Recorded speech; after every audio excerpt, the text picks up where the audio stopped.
Why is male loneliness skyrocketing? I stumbled across this stat last week and it blew my mind, and I wrote it down here. But 1 in 4 men have no mates. I couldn't believe it, so I had to go fact check. I went onto the Australian Men's Health Forum and just saw more data around this. And that prompted me to want to go down a rabbit hole where I have watched a number of YouTube videos, I've read a number of articles, and I've started thinking about this within my own life and where this puts me and how this could impact myself, but also people like you know, the men who want to feel valued, want to feel seen, want to feel heard. I am going to share in this episode 3 reasons why I believe male loneliness is skyrocketing. And I want to share why I think it's important that you as an individual, you as a man who's sitting there, really starts to prioritize your relationship, much like you would with your health, much like you do with your career and your finances, and much like you do with your your family. Because there are stats proving that relationship breakdown, not having a close circle of mates, is negatively impacting your health, not only mentally, but physically. As I've been diving down the rabbit hole, you know, we see lots of influencers and men out there who are pulling men into negative spaces. And what I mean by that is groups of men who have values that aren't beneficial to society. And you are probably listening to this and you might be thinking, yeah, I know some. And to me, when I think about like what is causing me to be lonely, what is mateship?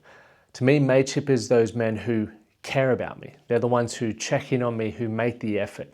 They challenge me, they hold me to a higher standard, and I do believe I can lean on them in the challenging times. But I'm also creating some epic memories with them along the way. You know, those mates where you're just like, that's who I want to tell about this. You may not have that. And if you don't, then this episode is for you. And you may have that. This episode will still be for you because you need to be mindful of these things. Okay, because you can observe life and you may have male sons, guys that you went to school with, friends in your life now who you are seeing getting pulled into another direction. One that from the outside looking in, you're like, that's not good. That's not healthy. How do I help them? And the reality in the most simple form that I've thought about is it's just we're seeking, all of us, myself included, to feel valued, to feel seen, and to feel heard. And so many of us don't have that. And what happens when you aren't feeling valued, when you aren't feeling seen, and when you aren't feeling heard, it doesn't change the fact that it's still something that you crave. And so when we crave something, we will find a way to get that. And we see people falling into all kinds of groups that maybe aren't aligned with who they are as a person. They aren't what you value. When I was younger, it was what I was doing when I was partying a lot. Like I would wake up on a Monday morning or a Sunday morning going, oh, what have I done? It's like, I just don't like doing this. But I kept doing it because in the moment I felt valued, I felt seen, and I felt heard. And I didn't feel lonely. I felt a part of something bigger than myself. So 3 things, let's dive into it. The first one, socially lazy. Yes, us men, majority of us are socially lazy. When I was reading this, I was having light bulb moments go off in my own mind where I'm thinking, that is me. I didn't see that as an issue until I heard what I'm about to share with you. We're socially lazy in the fact that when you get in a relationship, when you get into a career, when you start a family, when life gets all consuming, we sacrifice our social relationships because friendship is difficult. But as a man, we adopt this responsibility that we need to protect and we need to provide, and that is a completely different conversation. But that means we don't ever learn to develop the friendship and we don't invest in the friendship. So to me, like anything, if you're going to the gym to get a result and to sustain good health, you have to go consistently. It's not about doing full days of training. It's about doing your 30 minutes to an hour every single day, or I do every single day to get the result. And when you get to your ideal body or your ideal strength, you don't stop. You keep investing in it so that you can maintain it. The same goes for a relationship, like a mateship. When you're at school, and this is what they say in the data that I read, that the best times to make friends, the best times to get mates is going through school, secondary school, college, because you're forced together. There's a lot of social outings.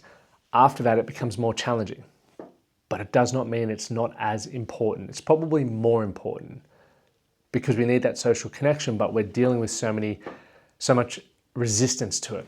And men, we love to catch up at events. Unlike women, and this is once again a generalization, which you maybe listen to this and you go, that's not me, that's okay. But for most men, we want to catch up at an event. That's like how we socialize. We go to the game, we go to the pub to watch the game, we go on a camping trip or whatever it may be. And the great thing about that is we can make those happen. The challenge with that is there is a lot more resistance to making that happen than if we were just to say, and I would just to say to you, hey, do you want to go catch up? Let's go grab a coffee. For no other intent than I just want to find out what's going on in your life. How are you going? How's your family? How's your career? What are you excited about? What are you struggling with? Very rarely do we do that. Even I notice it in my own life. I'm like, do you want to go for a run together? Do you want to come on a hike? Should we go for a camping trip? And while there's the intent there, it's also once again a lot harder because when you're thinking about, let's go on a camping trip, I need to get time off work. Can I be away from my family?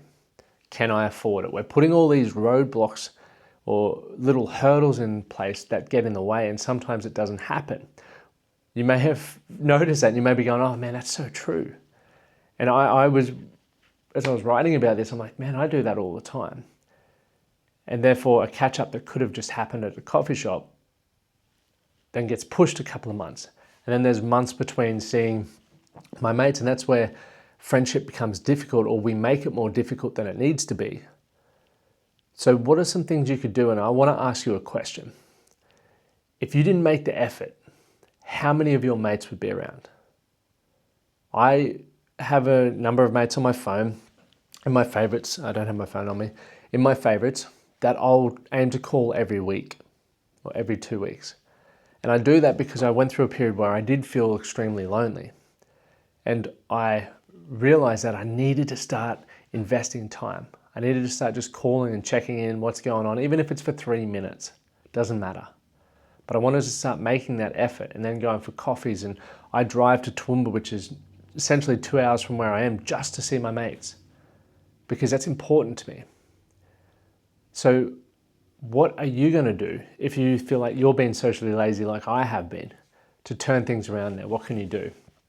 Another example of this is if you're in a long-term relationship or in any relationship, eventually, because we're trying to provide, we're trying to look after the family, we sacrifice and outsource our social events. It might be your wife or your partner who starts going, hey, this weekend we're doing this, or next weekend we're doing this, or we're going to go for coffee with this.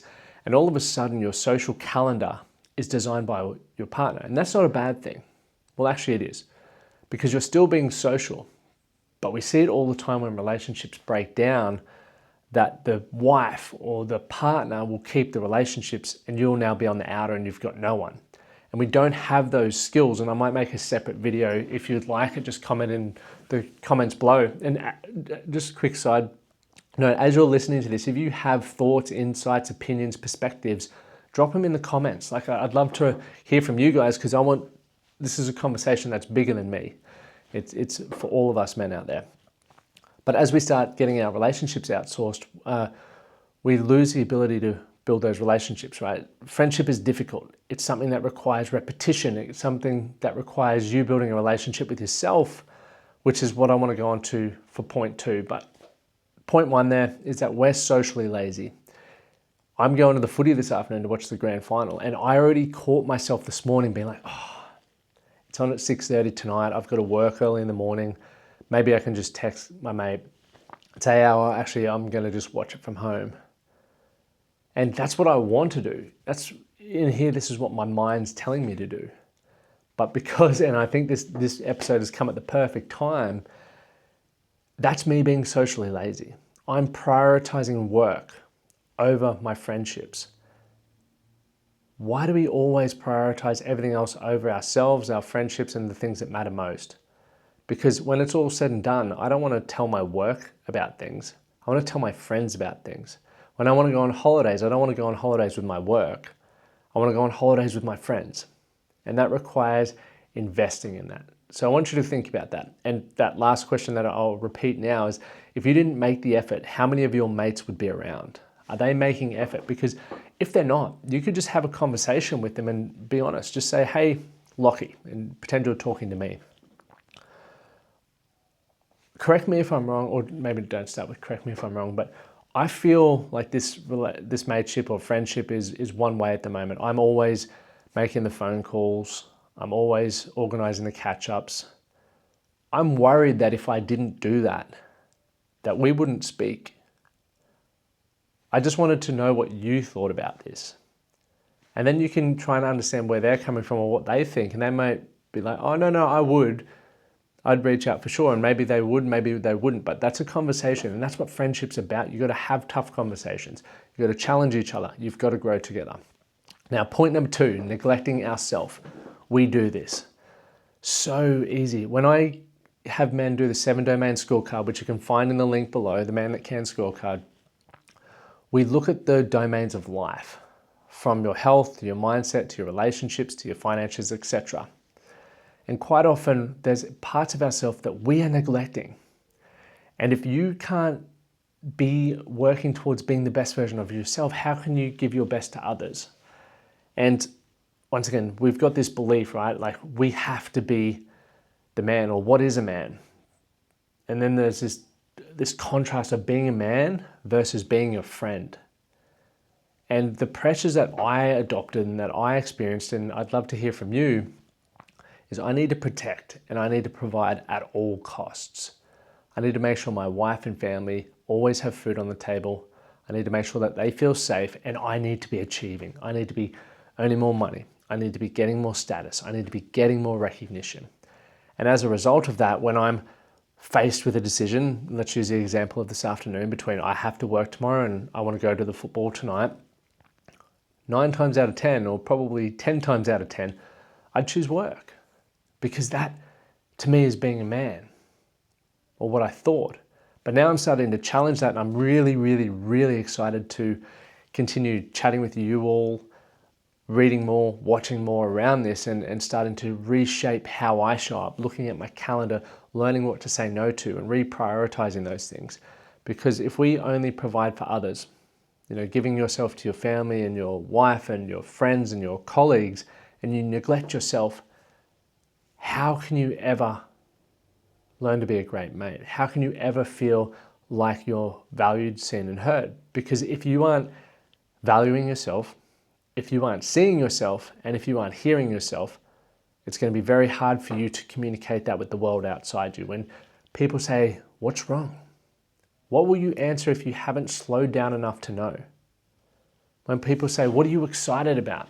How will you know if you haven't slowed down enough to answer that? This is why it's so important not to neglect yourself, but it is one of the reasons why male loneliness is skyrocketing, is because we don't know who we are at our core anymore. We used to have an idea, but now we're just going through the motion of protecting and providing in whatever way that looks like for you. And we feel so disconnected. Yes, you may be winning on paper, but on the inside you feel unfulfilled. You may be in what looks like a loving marriage, but you're asking yourself, like, how long can I keep doing this for? Because something's missing. And the only way you're going to get clear on this is you have to come back to yourself. You have to make time to prioritize yourself. And there was one study I was reading where they're like, men need 2 days a week, like 2 days, but 2 catch-ups a week with their mates. Just like we say, you need X amount of minutes exercising for good physical health, we need something for good social health. If if I'm working with men, we do a time audit. We go, where's your time being spent? Because that can help us see what you're prioritizing. And I would ask you the same thing. If you look at your calendar, and if you're not using one, start using one. But if you go, okay, I'm missing time here, all I see is work. No. You can then go, okay, I'm going to schedule a phone call, I'm going to schedule a catch up, or I'm going to schedule a walk or just a coffee, whatever it is, start making time, because male loneliness is killing more men than we realized. One other stat was that men with no friends, it's just as dangerous as smoking 15 cigarettes a day. Now, I haven't had a chuff on a durry for a number of years, but if I had to punch 15 durries in one day, wouldn't be feeling good. I wouldn't be able to run and have the adventures and all of the things that I love about having good health. So think about that. Stop neglecting yourself. And if you want help and support with that, one, at the moment, I'm taking on 2 more clients. But next year, I'm working on putting together a new program, and I want people's feedback, because I don't want to just build what I think. I want to build something that is going to provide value to a lot of people. So the more you connect with me, whether it's in the comments below or on social media, and just ask questions, share your opinions, your thoughts, your insights, it will then help me create something in the new year that can help you become the man that can. Now, firstly was we're socially lazy. Secondly, we neglect ourselves. And thirdly, you don't need anything from others. It's just like we do it ourselves. And the challenge with that is when we don't feel like we need anything from others, we start isolating ourselves. Right? I don't need support with that. I don't need to ask for help. Every time we're doing that, we're pushing people away from our lives. Think when you were younger. At school, we're all wanting to be seen, valued, and heard, and we've got heaps of friends, heaps of associates, heaps of people we go to school with, and we know. As we get older, that circle shrinks because we start realizing, I don't need that. I don't need to be challenged by that person. I don't need to be around that person. Then we build our core group. But then also we start realizing, I don't need that. My wife can do everything, even though they can't, and we shouldn't put pressure on them to do so. And just like we can't be everything to one person can't be everything to us. So when you think about that, you need to go, okay, well, I don't need, maybe I don't need that conversation. Maybe I don't need that social outing. What is the ripple effect of that though? If you stop making the effort to have those social outings, if you stop asking for support or guidance or mentorship, you're shrinking your circle because people stop thinking to themselves, Lachie doesn't need help, or Lachie never comes anyway, so why would I invite him? And then when I wake up one day and I go, man, I feel lonely, where is everyone? And because we haven't been flexing that social muscle, how do I engage with people? How do I build rapport? How do I have fun? Who am I? We don't know how to then build friends after that as well. So there's multiple different videos we could build off the back of this and talk about and have discussions. But there are 3 reasons why I feel male loneliness is skyrocketing. And you may be feeling lonely as you watch this, right? You may not feel like you're valued, seen, or heard.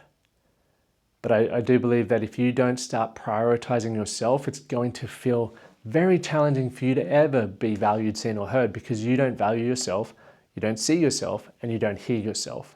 So how can you then communicate with the world around you? Secondly, stop being socially lazy. Make the effort, go the extra mile to catch up with mates. And if you find that there's too much time between the catch-ups, just remove the friction. And what I mean by that is remove all the boxes that you have to tick to make something happen. So for example, camping, a lot of moving parts. Just go, can we do a coffee? And if you can't do that because you live far away or work's busy, you either got to ask yourself, what is the most important thing to prioritize? Or you just go, let's just do a phone call and both grab a coffee and go for a walk. And I've got one of my best mates, Etienne, lives in France, and we catch up at least once a month, or maybe not once a month now, but regularly enough. And we'll always FaceTime each other and find out what's going on. But the friction otherwise is one of us has got to fly to the other country and cost money, time away from family, all of those things. So it's not as achievable as frequently as it is picking up the phone. I'd love to hear from you guys. Drop it in the comments, send me messages on socials around why you think male loneliness is skyrocketing. 1 in 4 men does not have a friend. That is a dangerous place to live. Not only because when we feel lonely, we're there's a high chance we will take our life, but also we will seek out a way to feel part of something bigger than ourselves. And when you're on those online chat rooms that a lot of men are finding themselves in, that's not a good place to be. So let's get part of the conversation. I'd love to hear from you. My name is Lachie Stewart. I'm a men's life coach, and I specialize in helping you gain strength so that you can lead better in your life. If you'd like to ever do some work with me, make sure you reach out on whatever platform, head to themanthatcanproject.com, and I look forward to helping you change. But most importantly, if you got value from this, make sure you hit subscribe, because when you subscribe, it lets the algorithms know that people are getting value from this. Have a great week. I look forward to chatting with you soon.